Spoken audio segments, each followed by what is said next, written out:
Now, when it comes to sales letter conversions, the top marketers watch their conversion rate very, very closely.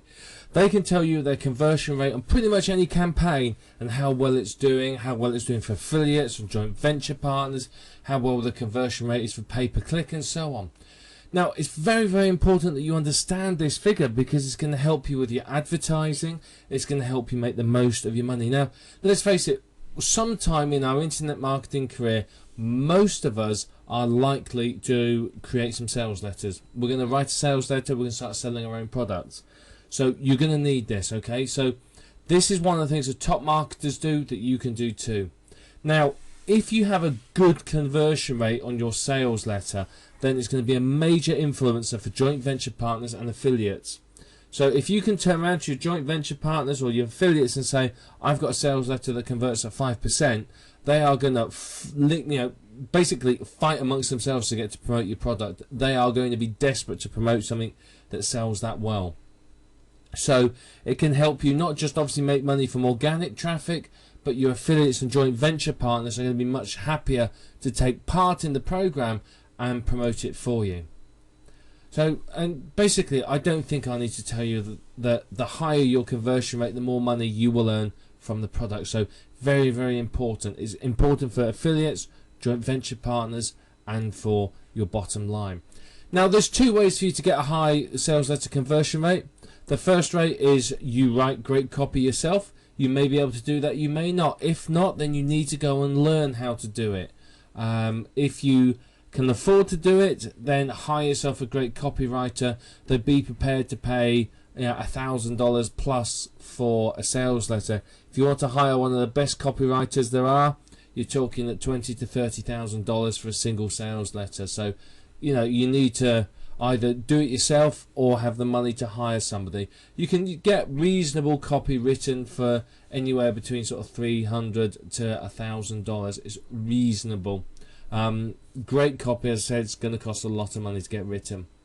Now, a lot of people will struggle with writing copy. It's not natural to many of us. Unless we come from a sales background, it's not always easy to write good copy. So it is considered an art form. And honestly, if you can't afford to hire a great copywriter, then the best thing you can do is invest in some copywriting training programs and really get yourself up to speed with writing. If not fantastic copy, decent copy, copy that will convert at 1 to 2% maybe, that's good enough for now.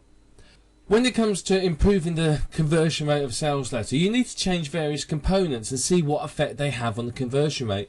Do they make the conversion rate better or do they make it worse? It really, really depends, and the only way to do this is to test it. So you can test things like different headline, different sub-headline, different opening, different PSs. Test having a header graphic against no header graphic. Test the amount of white space at the top of a letter. All of that needs to be tested and much, much more. Now, this can get quite complex, and we're going to talk in the next video about ways of making it easier.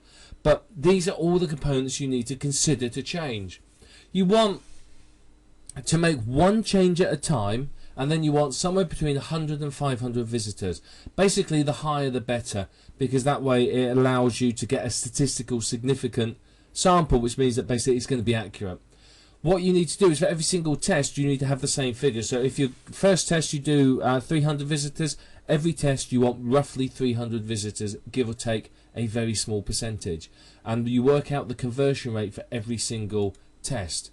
So each time you drive 300 visitors or 500 visitors, whatever it might be, you calculate the conversion rate for that number of visitors, no others, and that tells you whether your conversion rate has increased or decreased from the change that you've made. Now, if it's increased, you keep that change and make a different change, or try and change it so it's even better. If it's decreased, you put it back to the one it was and change something else, or make another change in an attempt to increase it. So you can see this could take you some time to do.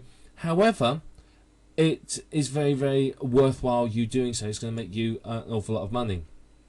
So once you've made one change, remember you make one change at a time. Once you've made the change, if it improves it, keep it or try and improve it further. If it's worse, try making a different change, try changing it again. It's an iterative process. You're going to keep changing parts again and again and again. You're going to change little bits here, there and everywhere until you can't improve the conversion rate any further, until you got to the absolute top of the conversion rates. Eventually you'll get to a point where you can't improve the conversion rate anymore. That's fine. You may get to a point where you think, well, that's good enough, I can't be bothered spending any more time. That's fine. It's up to you really when you decide not to do it anymore.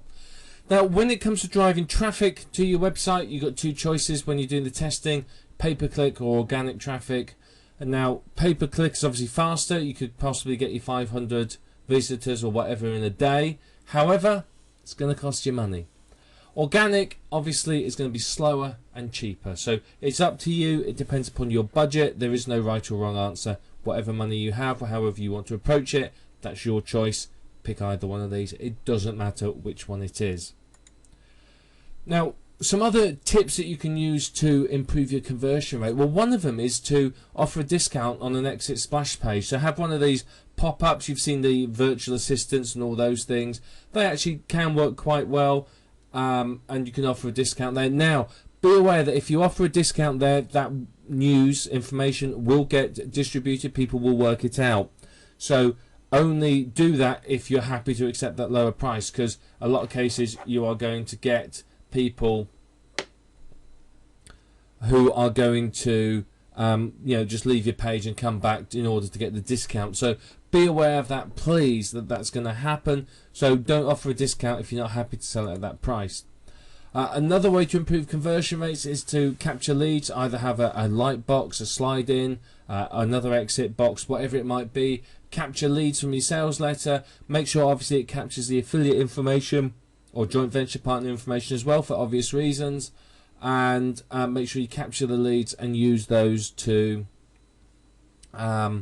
obviously help yourself through with this. Because once you've got the leads, you can then market to them and maybe set up a training course or something like that, so that basically you can market the product to them and pre-sell them so that they will actually buy it from you.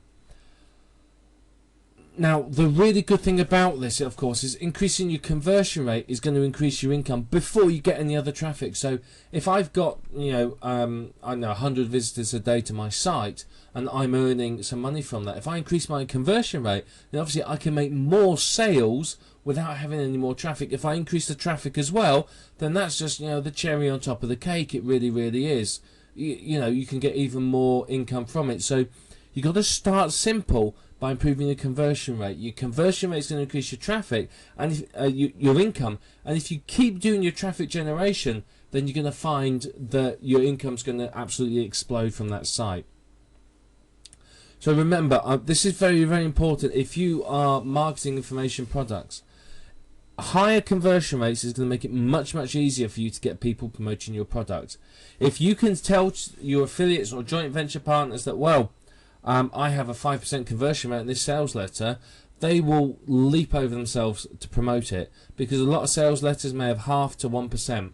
So having a conversion rate like that means they're going to make 5 times as much money. So of course they're going to be very, very interested. So testing and tracking your conversion rate means that you can then go to the marketers and say to them, look, I've got this product, it's converting at this rate, and they're going to come to you and want to basically promote your product. So it's going to help you make even more money, because you're going to get these bigger name marketers and super affiliates and affiliates promoting your product. So it's going to be very, very beneficial to you.